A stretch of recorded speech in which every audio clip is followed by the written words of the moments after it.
챕터 20 의식의 진화 수천 번의 계산 그리고 개인들에 대한 근육 테스트와 역사적 분석에서 나온 무수한 계산에 따르면 전 세계 인구의 의식 수준은 한 생의 평균 5점 이상 높아지는 일이 거의 없다.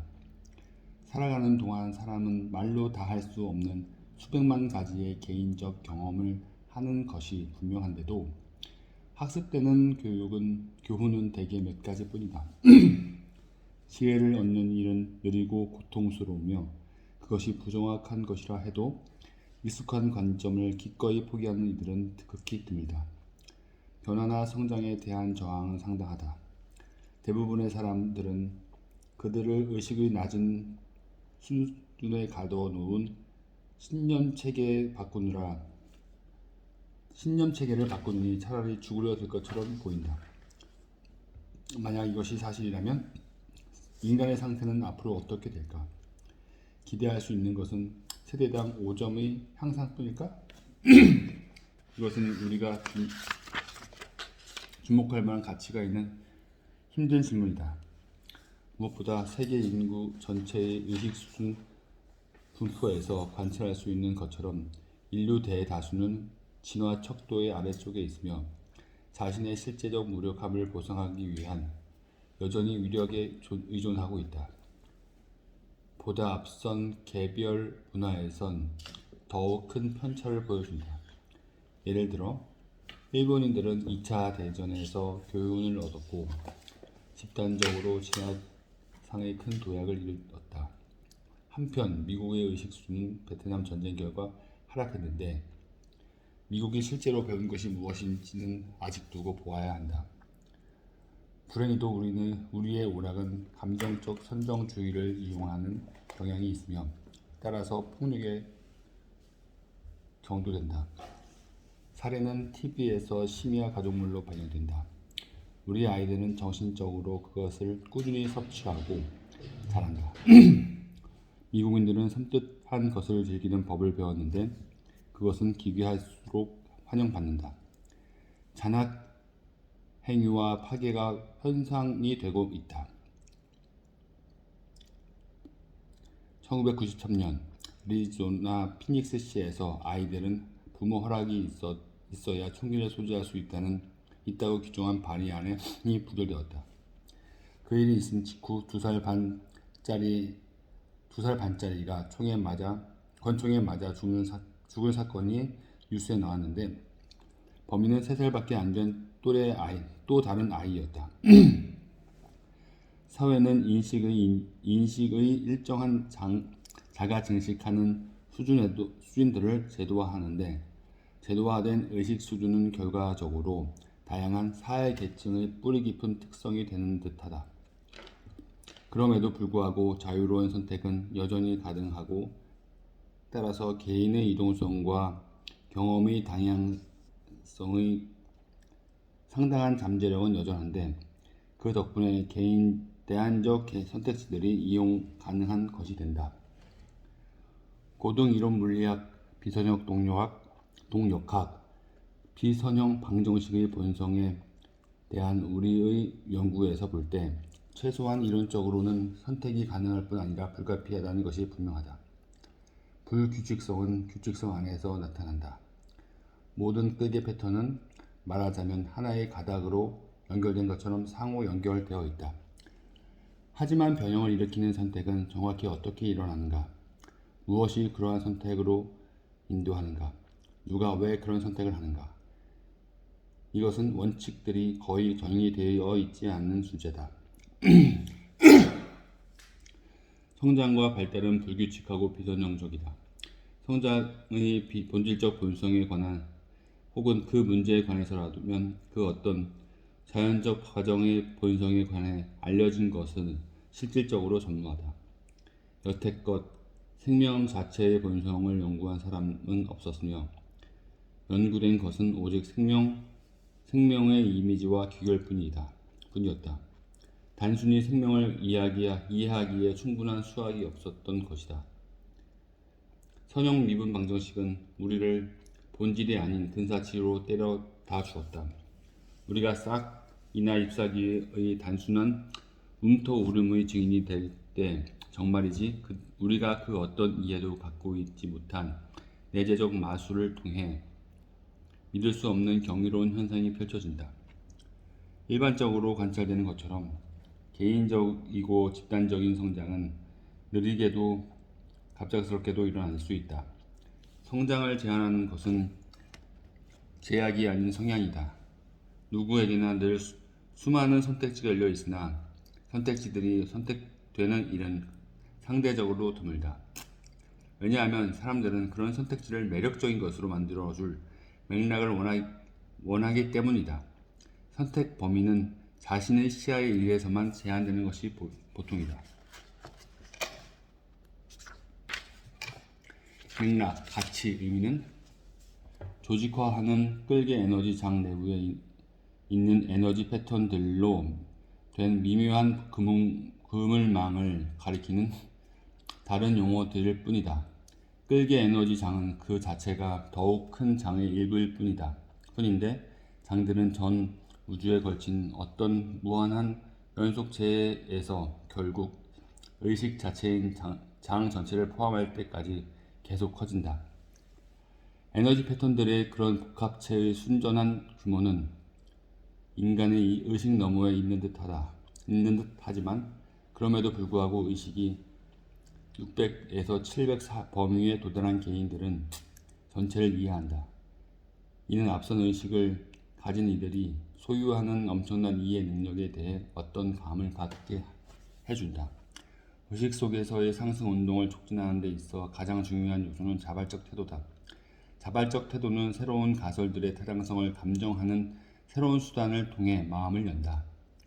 비록 변화하려는 동기는 인간 조건의 숱한 측면과 마찬가지로 무수하지만 그것은 가장 흔히 마음이 어떤 수수께끼나 모순의 접에 도전받을 때 자연 발생적으로 일어난다는 것이 밝혀진다.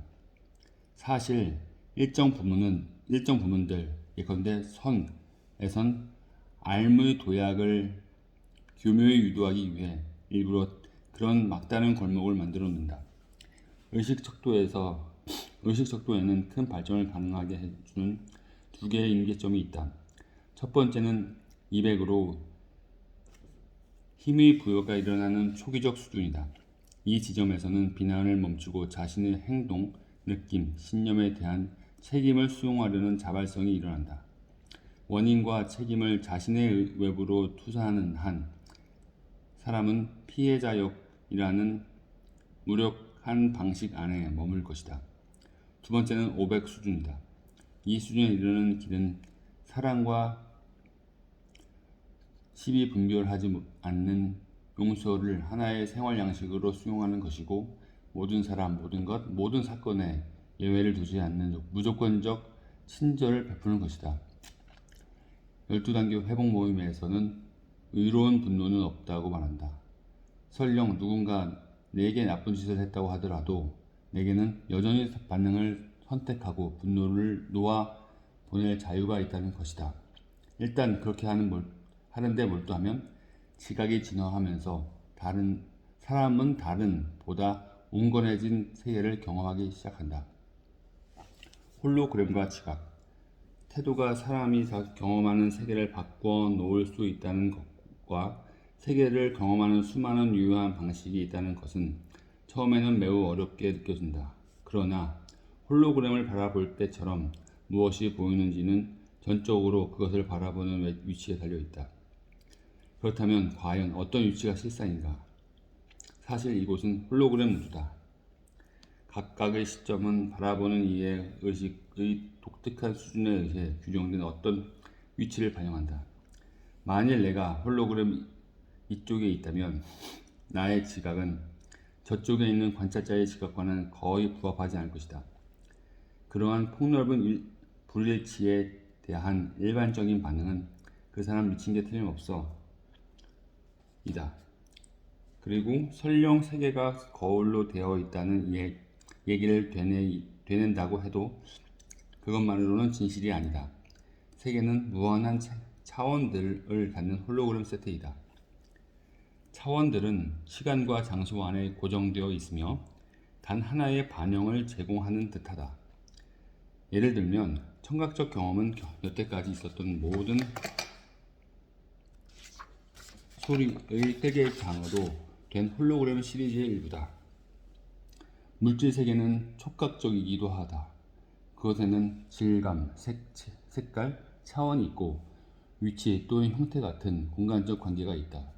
그것들 하나하나는 또다시 다른 모든 형제과 더불어 자신의 존재의 본래 기원, 그것은 바로 지금인데, 기원을 향해 시간을 거슬러 올라가는 저변의 어떤 연세의 일부이다.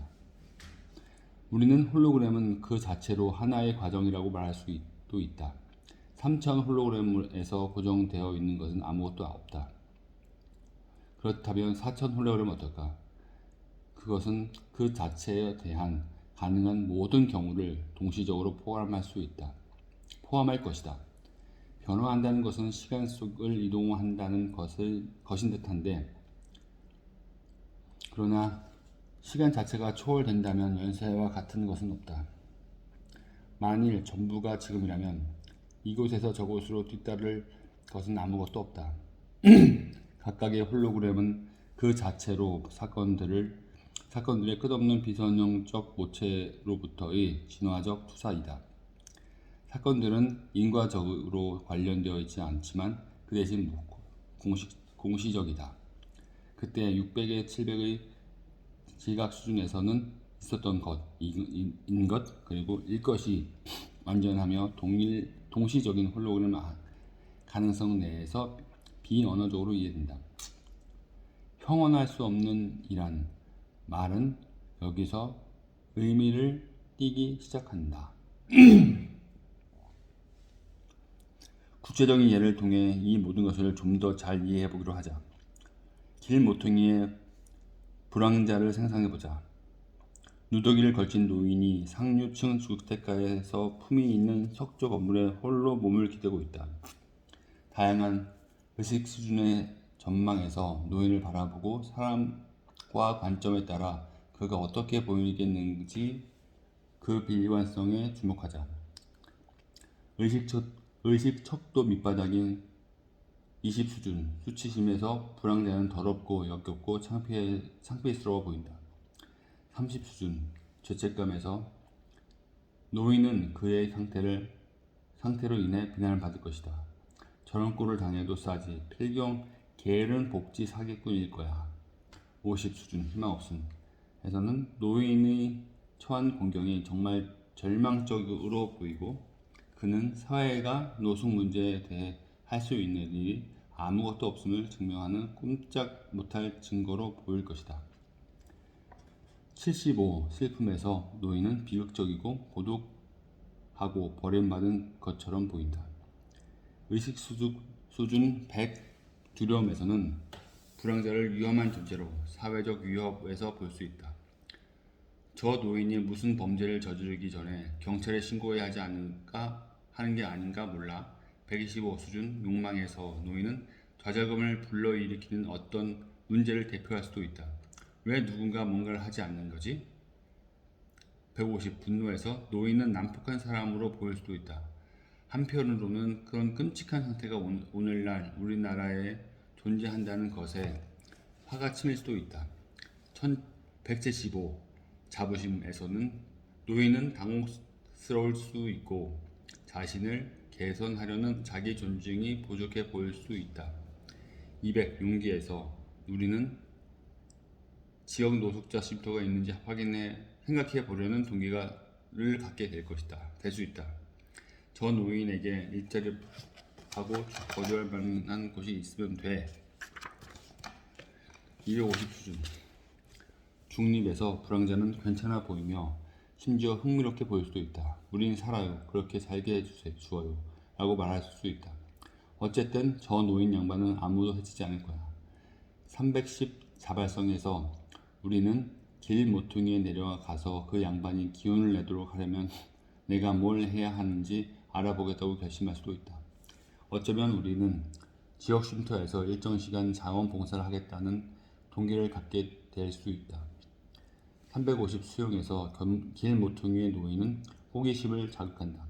저 노인은 10중 8구 재미난 사연을 가지고 있을 거야. 그는 우리가 결코 이해 못할 수도 있는 이유 때문에 거기에 있는 것이다.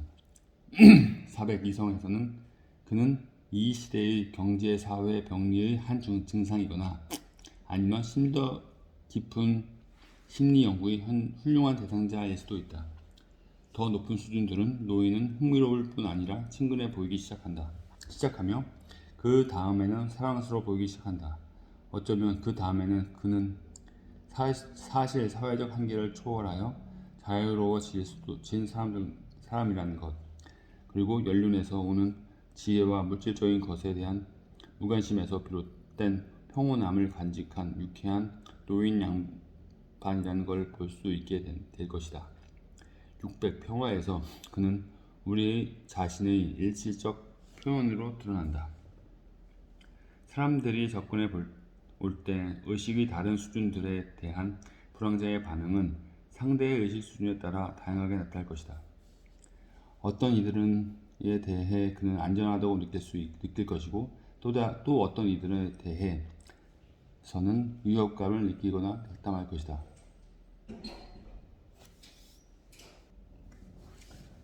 누구든 그를 화나게 만들 것이고 누구는 그를 즐겁게 할 것이다. 그래서 그는 어떤 사람은 피하고 어떤 사람에게는 기분 좋게 인사할 것이다. 그래서 우리는 자신이 비추는 것을 만난다고 하는 것이다. 자신의 의식 수준이 우리가 보는 것, 즉 수동적 관찰자로서 우리가 조우하는 세계를 결정하는 방식에 대해서는 그만해 두기로 하자. 우리가 자신의 지각 수준에 입각한 방식으로 만사에 반응한다는 것은 진실이다. 그것은 말하자면 외적 사건은 상태를 규정할 수 있으되 인간 반응의 의식 수준을 결정하지 않는다는 것이다. 이 점을 설명하기 위해 우리의 현행 형법 세계를 들여다보기로 하자. 극단적으로 스트레스가 심한 환경에 놓인 수감자들은 그들이 있는 곳에 따라 비상하게 다양한 방식으로 반응한다.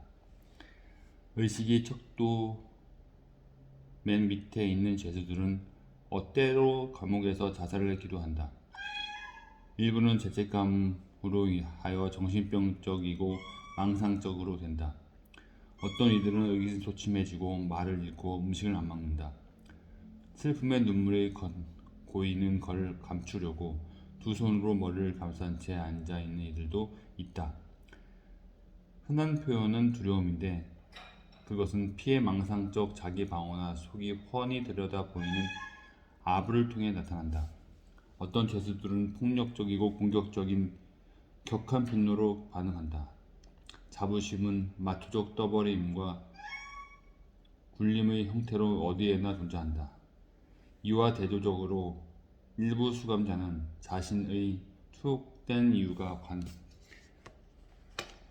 이유에 관한 진실을 마주볼 용기를 내고 자신의 삶을 정직하게 바라보기 시작한다.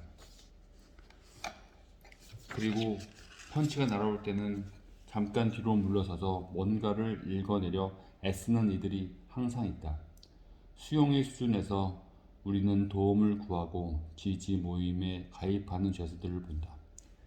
아마도 감옥 도서관에서 공부하는 것을 통해 수감자가 배움에 대해서나 심지어 교도소 출입 변호사가 되는 것에 대해 새로운 흥미를 갖게 되는 일이 드물지 않게 있다.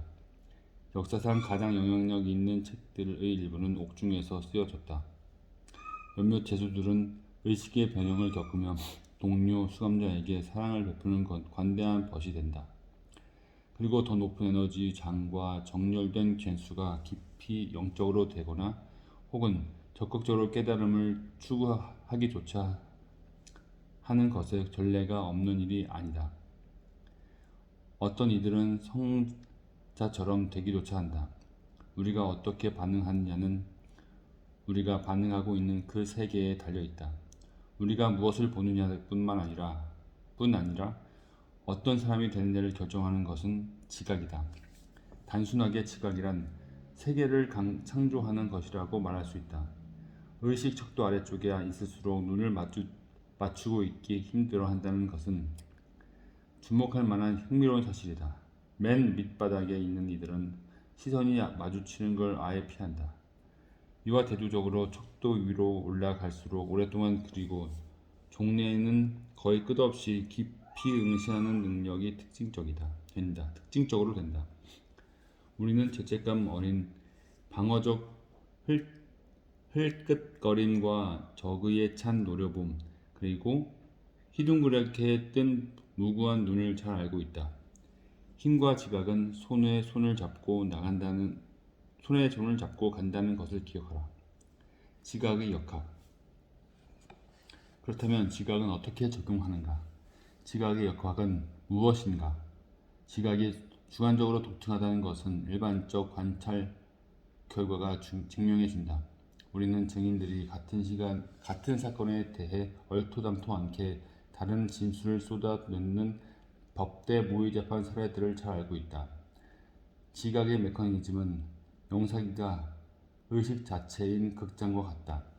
필름에 찍힌 형상은 끌기 에너지 패턴이고, 스크린 위의 영화는 우리가 실상으로 지각하고 그렇게 부르는 세계다. 필름에 찍힌 형상은 마음속의 ABC 끌개장이고, 스크린 위의 영화는 현상 세계로 관찰된 ABC라고 할 수 있다. 이 도식은 인과의 본성에 대해 더 나은 이해를 가능하게 하는 모델을 제시하는데, 인과는 스크린 수준이 아닌 필름 수준에서 발생한다. 세계는 ABC 수준에 있는 삶의 스크린에 정기적으로 노력을 쏟아붓기 때문에 그 수고가 비효율적이며 비용이 많이 든다. 인과는 에너지 수준의 끌개장들, 즉 의식으로 조명된 마음이라는 필름에 찍혀있는 형태들의 ABC에서 비롯된다. 의식의 흐름의 본성, 즉 생각, 지각, 느낌, 기억의 패턴은 우세한 끌개 에너지 장의 동승한 귀결이다. 즉 그 우세함은 자아에 따른 것임을 마음에 새겨라. 그리고 강제된 것은 아니며 자신의 선택, 신념, 목표의 결과물이다.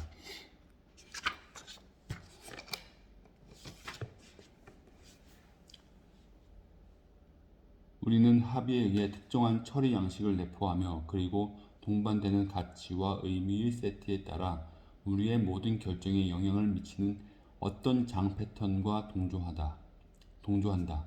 한 수준의 전망에서는 중요하고 흥미진진한 정보로 보이는 것이 다른 수준에서는 지루하거나 혐오스럽기조차 할 수 있다. 진실은 주관적인데 이것은 무서운 사실일 수도 있다. 요즘 과학이 무오류의 신탁의 지위로까지 격상된 것은 의지할 수 있는 일종의 계량 가능하고 보편적으로 예측 가능한 객관적인 세계가 저 바깥에 있음을 느끼려는 우리의 불안정한 강박을 표현한다. 그러나 지각의 감정적 왜곡을 초월하면서 과학 자체는 그것의 패러다임 한계로 인해 또 다른 개념적 왜곡을 빚어낸다. 필요에 의해 과학은 데이터를 연구하기 위해 데이터를 맥락에서 분리시켜야 한다. 그러나 마지막으로 데이터에 그 모든 이의와 가치를 부여하는 것은 오직 명령이다. 고등 이론 물리학에서 다다른 최종적 발견은 인간 지식의 조작된 모든 분야를 통해서도 이룰 수 있다. 저 바깥의 구조를 보다 상세히 분석할수록 사람은 자신이 고찰하고 있는 것이 사실은 여기 있는 의식에 뒤얽힌 과정들의 본성임을 발견한다. 저 바깥에는 의식 자체 말고는 아무것도 없다. 이와 달리 믿으려는 습관적 성향이 우리의 근본적 환상이며 인간 마음의 허영인데, 인간의 마음은 그것의 일시적 주제를 항상 내 것으로 바라보는 경향이 있다. 객관적으로 생각은 정말 세계의 의식에 속한 것으로 보일 수 있다. 개인의 마음은 생각을 새로운 조합과 편성으로 초래할 뿐이다. 참으로 독창적인 생각으로 보이는 것은 오직 천재라는 매개를 통해서만 나타나며 그런 생각의 작자들은 한결같이 그것이 자신의 창조물이 아닌 우연히 발견되거나 받은 선물이라는 느낌을 받는다. 실은 우리들 각자가 독특하다는 것은 두 개의 눈송이가 닮지 않은 만큼이나인지도 모른다. 하지만 우리는 여전히 눈송이들일 뿐이다. 우리 모두는 자신이 청하지 않는 탄생에서 마음이라는 인간 조건을 상속받는다. 마음의 한계를 초월하기 위해서는 실상의 유일한 권위자로 군림해온 그것, 마음에서 왕위를 박탈하는 것이 필요하다. 허영에 들뜬 마음은 신빙성의 인장을 때마침 상영되고 있는 삶이라는 영화에 찍는다. 마음의 본성은 경험에 대한 자신의 독특한 시선이 진품이라고 우리를 설득하는 것이다. 개인들은 저마다 세계에 대한 자신의 특수한 경험이 정확하다고 은밀히 느끼고 있다. 의식 수준에 관한 토론에서 우리는 자부심이 갖는 그늘 중 하나가 부정이라는 것에 주목했다. 모든 마음은 자신의 올바름을 지키기 위해 부정에 빠져드는데 이는 평균적 의식의 한 생애에 5점 이상 발전하지 못하게 만드는 요지부동과 변화에 대한 저항을 낳는다. 의식 수준의 큰 도약에는 항상 나는 안다는 환상의 내맡김이 선행한다. 사람이 변화하려는 자발성을 도달할 수 있는 유일한 길은 종종 바닥을 치는 것, 즉 어떤 행동의 동선을 헛된 신념 체계가 무너져 내리는 그 끝까지 따라가는 것이다. 닫힌 상자에서 빛이 들어가지 못한다. 닫힌 상자에는 빛이 들어가지 못한다. 파국이 갖는 긍정적인 면은 삶의 높은 수준을 향한 파열일 수 있다. 만일 삶을 스승으로 바라본다면 삶은 그런 것이 된다. 하지만 우리가 겸손해지지 못하고 고통스러운 삶의 교훈을 성장과 발달에 이르는 통로로 바꿔내지 못한다면 우리 자신이 다룬 그런 교훈은 낭비된다. 우리는 경험의 외형적 행렬을 목격하고 관찰하고 기록한다. 하지만 암 자체 내에서조차 실제로는 아무 일도 일어나지 않는다. 암은 경험되고 있는 것을 기록하는 데 불과하며 경험되고 있는 것에 아무런 효과를 미치지 않는다. 암은 생명 자체와 동일한 무한한 힘을 갖는 전부를 아우르는 회계장이다. 그리고 삶의 높은 수준에서는 마음이 믿는 것 중에서 그르지 않은 것이 없다. 마음은 자신의 내용과 동일시한다. 마음은 자신이 받은 것으로 인해 영예를 얻고 비난을 뒤집어 쓰는데 허영스러운 마음에는 자신이 하고 있는 유일한 일이 경험함이라는 것을 인정하는 것이 굴욕적일 것이다. 사실 마음은 경험함을 경험할 뿐이다. 마음은 세계를 경험하지 않으며 그저 감각기관이 세계에 관해 보고 할 뿐이다. 재기 넘치는 생각과 가장 깊은 감정조차도 경험할 뿐이다. 궁극적으로 우리는 경험을 경험하는 단 한 가지 기능을 갖는다. 의식의 주된 한계는 그 무고함이다. 의식은 속기 쉽다. 그것은 모든 것을 들은 대로 믿는다. 의식은 하드웨어와 같아서 그 속에 설치된 소프트웨어라면 무엇이든 구동시킬 것이다. 우리는 결코 자신의 의식이 무고함을 잃는 법이 없다. 의식은 인상받기 쉬운 어린이처럼 계속해서 순진하고 잘 믿는다. 의식의 유일한 보호자는 설치되는 프로그램을 꼼꼼히 살피는 식별력 있는 아입니다. 마음을 관찰하기만 해도 의식 수준이 상승하는 경향은 오랜 세월 동안 사람들의 이목을 끌었다. 관찰되는 마음은 보다 겸손해지며 전지에 대한 주장을 포기하기 하는데 그 다음에 삶의 성정이 일어날 수 있다. 겸손함과 더불어 자신을 향해 웃음을 터뜨릴 수 있는 능력이 오고 사람은 점점 더 마음의 피해자 대신 주인이 되어 간다. 우리는 나는 곧 내 마음이다 라고 생각하다가 자신이 마음을 가지고 있다는 것, 그리고 생각, 신념, 느낌, 의견을 갖는 것은 그 마음이라는 것을 보기 시작한다. 결국 우리는 자신의 모든 생각이 의식의 거대한 데이터베이스에서 빌려온 것일 뿐 정말로 내 것이었던 것은 내 것이었던 적은 없었다는 통찰에 이를 수 있다. 우리는 자신의 모든 생각이 의식의 거대한 데이터베이스에서 빌려온 것일 뿐 정말로 내 것이었던 적은 없었다는 통찰에 이를 수 있다. 우세한 사고방식은 받아들여지고 흡수되고 동일시되며 그리고 때가 되면 우리 속에서 유행하게 된 새로운 관념으로 교체된다. 그런 지나가는 개념의 가치를 덜 둠에 따라 그러한 것은 우리를 지배하는 능력을 상실하고 우리는 점진적인 마음의 자유, 마음으로부터의 자유는 물론이고 경험한다. 이것은 차례로 즐거움의 새로운 근원으로 무르익는다. 사람이 의식 속도로 올라감에 따라 존재 가치의 즐거움이 어울리게 성숙한다.